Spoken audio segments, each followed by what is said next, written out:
안녕하세요. 눈박과 전문 닥터케이 김그린스입니다. 오늘 새벽에 제가 진료했던 환자의 증례를 같이 공부를 할 거고요. 오늘의 주제는 이제 inferior wall impact에 대한 내용입니다. 제가 블로그에 올렸던 그 자료를 같이 보면서 공부를 할 거고요. 블로그는 이제 제목은 이렇게 Right Heart Myocardial Infarction이라는 제목을 달았고요. 환자분은 이제 69세 여자 환자분이셨어요. 그 기저질환으로는 고혈압과 당뇨가 있었고 흉통이 갑자기 시작된 겁니다. 그러니까 11시 정도의 밤에 잠에 들었는데 이분이 그때까지는 별 증상이 없었다가 새벽 3시경에 갑자기 흉통을 호소하면서 가족분들을 깨우셔가지고 119를 통해서 저희 병원에 내원을 하셨던 분이거든요. 내원 시에는 의식이 딥드라우지에서 스티퍼 상태 정도로 안 좋아졌던 상태였었고 혈압이 84에 52 정도 체크됐었고요. 그 다음에 하트레이트는 41회 정도로 브레디카디아 소리를 보이고 있었습니다. 호흡수는 한 분당 한 17에서 20회 정도 유지가 되고 있었고 산소 포화도는 95% 정도가 나왔습니다.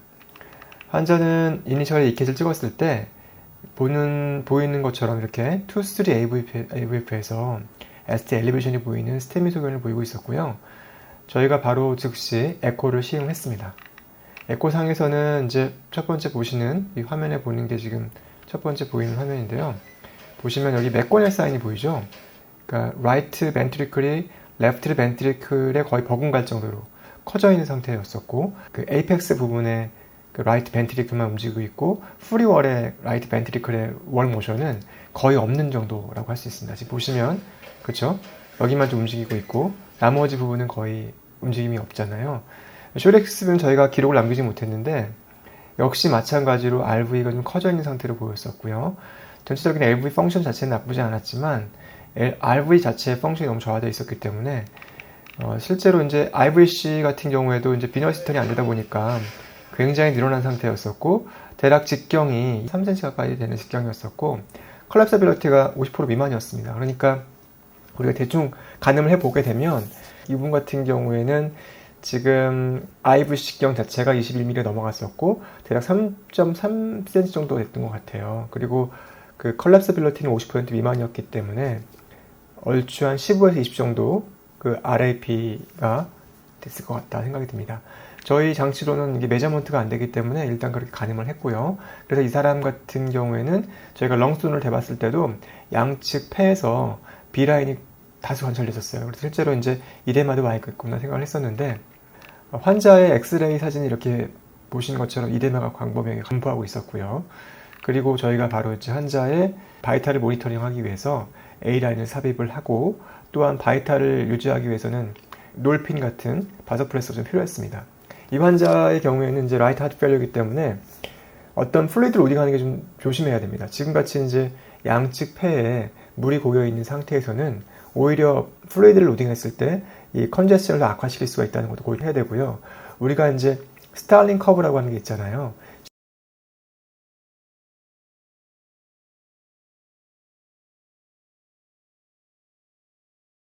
심장이 어느 정도까지는 우리가 프리로드를 증가하게 되면은 카디악 아웃풋이 증가하지만 일정 선을 넘어서게 되면 카디악 아웃풋이 증가하지 않고 오히려 카디악 아웃풋이 악화되는 줄어드는 그런 양상을 보일 수 있거든요. 그거에 대해서 뒤에 한번 다뤄보겠습니다. 실제 이 환자의 경우에는 CAG를 했을 때 RCA 쪽으로 임팍이 있는 걸로 확인됐었고요. 보시면 영상에서도 그 RCA 쪽으로 조용히 잘 되지 않는 모습을 관찰할 수 있습니다. 그 심장내과에서는 바로 이 부분에 대해서 스럼벡토미를 시행했었고요. 스럼보스를 긁어냈고 그 다음에 발로닝과 PCR을 인서션하고 시술이 마무리됐던 그런 증례였습니다. 다시 한번 좀 더 보시면 스럼벡토미를 하고 난 다음의 모습인데요. 스럼벡토미를 하고 났더니 개통이 되면서 블러드 서플라이가 어느 정도 되는 그런 모습이 관찰되고 있습니다. 그래서 여기서 좀 주목할 것은 우리가 그 라이트 하트 인팍션일 경우에는 프리로드의 옵티마이제이션이 굉장히 중요합니다. 아까도 언급한 것처럼 우리가 일단 라이트 하트 페일러 같은 경우에는 프리로드를 증가시키는 것이 어느 정도 카디악 아웃풋을 증가시키는 데 도움이 될 수 있지만 본 환자같이 라이트 하트 페일러의 증가가 보이면서 펄머리 컨제스션이 있는 경우에는 프리로드 증가시키는 데 굉장히 신중을 가야 돼요. 왜냐하면 오히려 그렇게 플루이드를 로딩했을 때 환자의 카디악 아웃풋이 악화될 수 있습니다. 이것은 우리가 스탈링 커브의 그 디센딩 림으로 간다고 이렇게 보시면 되겠는데요. 그 다음 그림에서 보시는 것처럼 프리로드가 증가할수록 카디악 아웃풋은 일반적으로 증가가 되게 되었지만 어느 선을 넘어서게 되면 그때부터는 오히려 카디악 아웃풋이 감소가 될 수 있습니다. 이 환자 같은 경우에는 지금 right heart infarction으로 인해서 right heart failure가 오게 되고 또한 동시에 pulmonary congestion이 와 있는 상태이기 때문에 일정 양의 어떤 플루이드가 갔을 때 크게 이익이 없다고 한다면 이분에게는 더 주지 않는 게 좋거든요. 그래서 실제로 환자의 카디악 아웃풋에 따른 BP 증가가 어느 정도인지 모니터링 하는 게 중요합니다. 이것을 보통은 이제 200에서 300 정도 우리가 로딩을 해보고 실제로 아까 삽입했던 A라인 BP가 얼마나 변하는지 실시간으로 관찰을 하면서 효과가 있는 선까지는 증가할 수 있겠지만 그 이상을 넘어서게 되면은 오히려 카디악 아웃풋이 감소가 될 수 있기 때문에 이 부분은 좀 신중하게 잘 판단을 해야 되겠습니다. 또 한 가지 중요한 것은 이제 환자한테 투여한 약제 선택인데요. 나이트레이트 같은 경우는 보통 우리가 엔자이나를 경감시키다든지 할 때 쓸 수가 있고 이뇨제 같은 경우에도 환자에게 가는 펄모널 컨제션을 완화시키기 위해서 투여할 수 있다고 되어 있지만 이렇게 라이트 하트 인팍션 경우에는 그 투여를 하면 안 되는 거죠. 왜냐하면 오히려 그로 인해서 그 RV 프리로드가 감소가 될 수 있기 때문에 환자한테는 굉장히 안 좋은 결과로 이어질 수 있습니다. 그리고 볼륨 로딩의 이점들을 기다리는 동안에 우리가 이제 볼륨을 로딩했을 때 환자가 바이탈이 얼마나 좋아지는지를 기다리는 동안에 특별하게 바이탈에 어떤 변화가 그 베너핏으로 오지 않는다고 한다면 아이노트로픽스하고 바소프레스를 투입을 해야 됩니다. 그래서 저희 같은 경우에는 이제 바소프레스를 투입을 했었고요. 놀핀을 분당 kg당 0.01 마이크로 시작을 했었고 거기서 잘 유지가 안 돼서 0.02까지는 올렸던 것 같습니다. 그렇게 해서 환자분에게 그 적절한 양의 바소프레서 용량을 투여하면서 바이탈을 안정화시켰어요.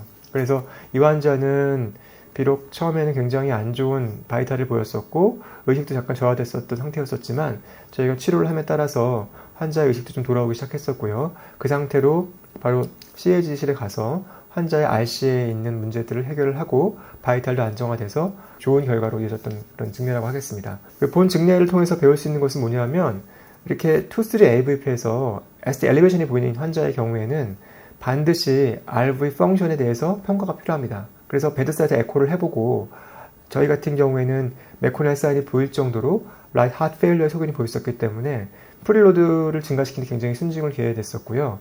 또한 동시에 바이탈을 안정화시키기 위해서 그 바소프레스를 썼던 그런 케이스였습니다. 스테미 환자 같은 경우에는 주의 깊은 관찰이 필요합니다. 그리고 이와 같은 라이트 하트 인팍션의 경우에는 더욱 주의를 해야 되는 거예요. 일반적으로 투여하는 나이트레이트라든지 이뇨제 같은 경우에는 프리로드의 감소를 이어질 수 있기 때문에 카디악 아웃풋을 더욱 악화시킬 수가 있습니다. 과도한 수액의 투여는 오히려 스탈린 커브의 하얀 곡선으로 이어지는 그런 경우로 이어질 수 있기 때문에 그래서 수액의 투여는 더 신중을 기해야 되는 그런 케이스를 하겠습니다.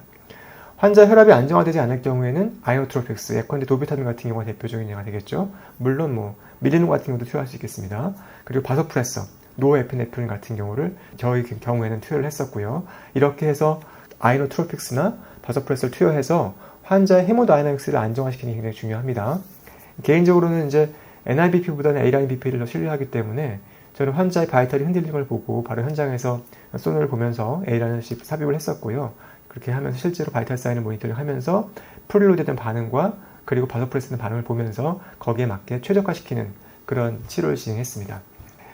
본 증례 같은 경우에는 컬프리 아터리는 RCA였었고요. 실제로 CA에 들어갔을 때도 RCA가 막혀있는 게 확인됐었고 거기에 있던 스럼버스를 확인하고 메케니컬 스럼백토미를 한 이후에 벌리능도 진행했었고 치료가 진행이 되었습니다. 이 환자 사례의 경우에 주목할 점은 에코에서 그 메코넬 사인이 보인다는 점입니다. 제가 보여드렸던 것처럼 환자의 라이트 벤트리클의 에이펙스 부분만 이렇게 활발하게 움직이고 있고 그 외 프리월은 거의 움직임이 없는 그런 상태의 것을 메코넬 사인이라고 하는데요. 저희 같은 경우에는 라이트 하트 페일러가 왔었기 때문에 이렇게 메코넬 사인이 나타났다라고 이해하시면 되겠습니다. 이상으로 응급학과 소문 닥터 K 김군이었습니다. 감사합니다.